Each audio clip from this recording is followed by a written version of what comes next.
하나의 키워드 조금 더 보시면 네네. 공급 부족 얘기 많이 하잖아요. 네네네. 그래서 공급 부족이 이제 내년도에 주택 네네네. 가격을 상승시킬 거다라는 네. 의견들도 많이 있긴 한데요. 네네. 흔히 말하는 공급 부족 그 지수로 이렇게 네네. 인허가 착공 물량, 분양 물량 많이 봐요. 네네. 그래서 보시면 막대 그래프가 이제 인허가 받은 물량들이고 네네. 그리고 착공 물량, 서울의 착공 물량 같은 경우는 이 보라색으로 되어 있는 거, 네네네. 그리고 분양 물량은 그 더 밑에 있는 핑크색으로 되어 있는 건데요. 네네. 이거 이제 의미를 좀 부여하자면은 인허가를 받은 다음에 그 다음에 네네. 착공을 하고 분양을 하잖아요. 네네. 그래서 인허가를 많이 받아도 착공이 안 되면 그거는 뭐 진짜 공급이 아니거든요. 네네. 근데 일단 인허가를 받는다는 것 자체가 이제 주택을 좀 공급하려는 의지가 있는 거니까. 네네. 근데 그냥 대충 보기에도 뭐 21년도에 좀 많았지만 22년, 23년 굉장히 많이 줄어들잖아요. 근데 착공 물량 보라색 보시면 더 가파르게 감소가 됩니다. 그래서 이 얘기는 이제 23년도에 인허가가 줄었고 착공은 더 줄었는데 네. 이 착공이 안 됐다라는 거는 착공된 다음에 보통 공사가 한 3년 이렇게 걸리니까 그렇죠. 3, 4년 후에 입주할 집이 굉장히 줄어든다라는 네네네. 거거든요. 근데 21년도에는 그게 비교적 괜찮았어요. 네네. 내년도 정도까지는 입주 물량이 그래도 있는 네네. 건데 그 이후부터는 사실 특히 서울 같은 경우는 굉장히 그 입주할 수 있는 물량이 줄어든다라는 걸 네네. 의미를 하는 건데 네네.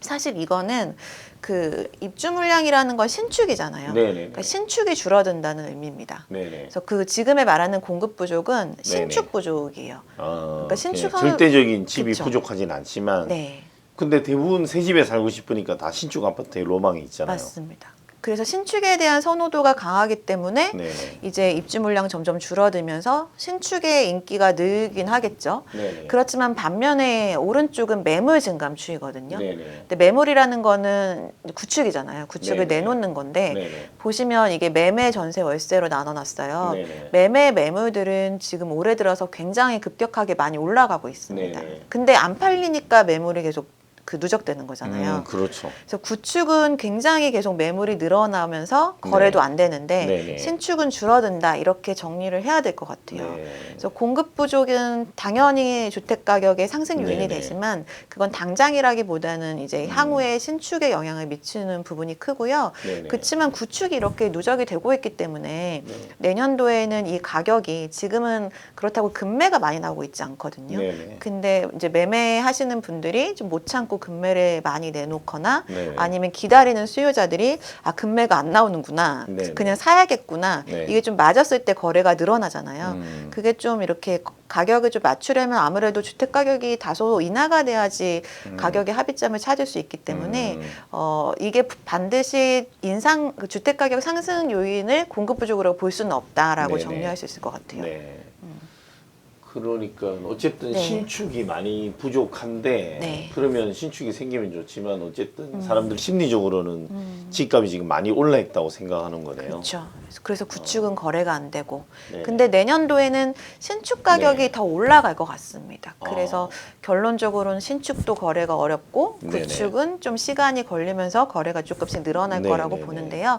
이거는 뭐 지금 아파트 네. 관련된 자재값 다 올랐다라는 거고 네네네. 건설업 일당도 인건비도 올라서 분양가가 올라갈 수밖에 없는 그런 상황인데요. 네네. 맨 오른쪽 보시면 아까 보셨던 거랑 유사한 이 인허가랑 네네네. 착공 물량 네네. 굉장히 줄어드는 거고요. 네네. 그 결과가 올해 이문동 얘기 잠깐 했었는데 네네. 이문동에 올해 4월, 8월, 10월에 분양이 있었어요. 네네네. 근데 분양가가 9억 6천, 10억 9,900, 12억 599. 네네. 계속 올랐네요, 분양가도 지금. 예, 여기는 아시는 것처럼 입지가 다 거기서 거기거든요. 네네네. 똑같은 84평형이고. 네네네. 근데 이게 뭐 건설업에서 욕심을 내서라기보다는 계속해서 네. 분양가가 올라갈 수밖에 없는 구조라서 올라가고 있는 거고 네네. 아마 내년도에는 더 인상되면 인상됐지 인하될 가능성은 적기 때문에 네네. 신축에 대한 선호도 높고 입주 물량도 부족하지만 네. 뭐 거래가 이것도 청약이나 이런 것들이 잘 네네. 활성화되기는 쉽지 않다. 그래서 청약, 구축 다 거래가 되기가 쉽지 않다라는 게 결론이어서 네네. 아까 저희 첫 장에 본 것처럼 네. 굉장히 좀 거래가 일단은 제한적이 될 수 있을 것 같고 네네. 선거 때까지는 좀 혼선이 있을 수는 있어요. 네네. 공약들이 있으니까. 네네. 그래서 4월 이후가 조금 진짜 시장으로 펼쳐질 거라서 네네. 매입을 하시는 대기 수요자분들은 네네. 선거 때까지는 좀 지켜보시고요. 선거 때 하는 공약들이 즉각적으로 바로 현장에 이제 영향력을 나타낼 만들어낼 수 없거든요. 네네. 그리고 그 공약들이 분명히 시간이 걸리는 공약들이기 때문에 가격이 그 이후에 더 낮아질 가능성이 있어서 4월까지는 조금 지켜보시고 그 네네. 이후에 이 시장이 조금 진짜 시장이 됐을 때 네네. 매입의 기회를 잡는 거를 추천드립니다. 네. 예. 어쨌든 전반적으로 이렇게 물량이 줄어드는데 아까도 저 이문동 잠시 보여주셨지만 네. 계속 분양가가 올라가고 있잖아요. 근데 어찌 보면 그 서울인데도 불구하고 저 분양가면 지금 김포 고천에서도 물론 뭐 자이 브랜드가 굉장히 브랜드 파워가 있지만 최근에는 뭐 여러 이슈가 있었는데도 뭐 9억 얼마 이렇게 분양이 됐단 말이에요. 네. 사실 차이가 거의 없네요. 그렇죠. 서울과 네, 뭐 서울 김포가. 분양가 예. 뭐 인근 물론 뭐 김포가 서울 편입 이슈가 있으니까 서울이라 생각해서 그렇게 분양한 건지는 잘 모르겠으나 네. 예. 아무튼 원자재 값도 지금 뭐 시멘트 값부터 해서 방금 보니까 거의 뭐 2배 가까이 오른 것들도 있고 이러네요. 맞습니다. 네. 인건비도 네. 굉장히 많이 올랐고요. 네네. 보니까 시멘트도 뭐 7만 5천 원 같으면 어쨌든 15만 원이 2배인데 많이 오른 거 7, 80% 오른 것 같고 철근도 3년 그렇고. 사이에 지금. 네, 철근도 보니까 뭐 0.5배 정도 오른 것 같고 좀 많이 올랐네요, 다. 네. 그러면 이것도 그렇지만 인건비도 또 계속 오를 거 아닙니까? 그렇죠. 인건비는 또 낮아지지 않으니까. 그러니까 예. 신축이 없지만 분양하면 분양가는 계속 오르고 이러니까 그나마 없는 신축에 대한 네. 그 수요는 더 몰릴 수 있고 그렇죠. 반대로 구축은 내놔도 안 팔리니까 네. 집값이 더 떨어질 가능성도 있고 막 맞습니다. 예. 좀 약간 시장 전체를 보면 네. 부동산 시장이 위축이 되지만 신축 시장은 전망이 그리 나쁘지 않네요. 나쁘지 않죠. 가격대를 못 네. 맞춰서 그렇지. 뭐 그러니까요. 수요가 굉장히 많긴 하니까. 네네. 여기에 빠져 있는 이제 금리 부분도 고금리라서 네네. 그거에 다 합치면 뭐 분양가 계속 올라갈 거는 자명한 일이죠. 음.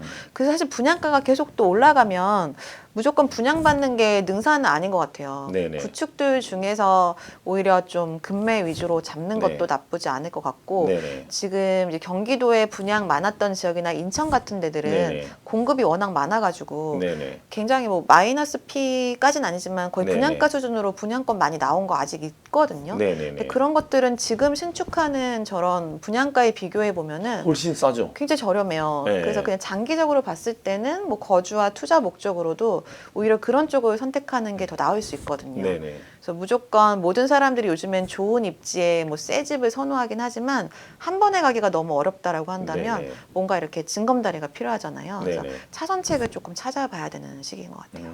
맞습니다. 뭐 여러 가지 지금 사실은 뭐 지금 말씀하신 대로 인천도 금단 신도시가 다 많이 들어왔다가 보니까 아직도 거기 교통이 불편하고 막 갈수록 더 불편해지는 것 같아요. 네. 네. 그래서 들어왔던 사람들이 이거는 주변 부동산 이야기인데 팔고 나가려고 하는 수요들이 또 있나 봐요. 빨리 차익이 있을 때 팔고 다시 가야 되겠다 살던 곳에 그런 수요도 있는 것 같더라고요. 네, 맞아요. 그러니까 사실 좋은 집을 짓는 것도 중요하지만 김포처럼 교통을 먼저 좀 확충해주고 맞습니다. 하는 이런 부분이 중요한 것 같습니다. 네, 오늘 위원님이 여러 가지 기존에 그 나름 이 프라이빗하게 이 고객님들한테 했던 이런 자료들 좋은 자료 많이 해서 정밀하게 분석해 주셨는데 이거 감안해서 위원님 말대로 내년 총선 이후로 조금 실제 실구매를 원하는 분들은 총선 이후에 한번 보고 판단해서 집 구매하시면 좋을 것 같습니다.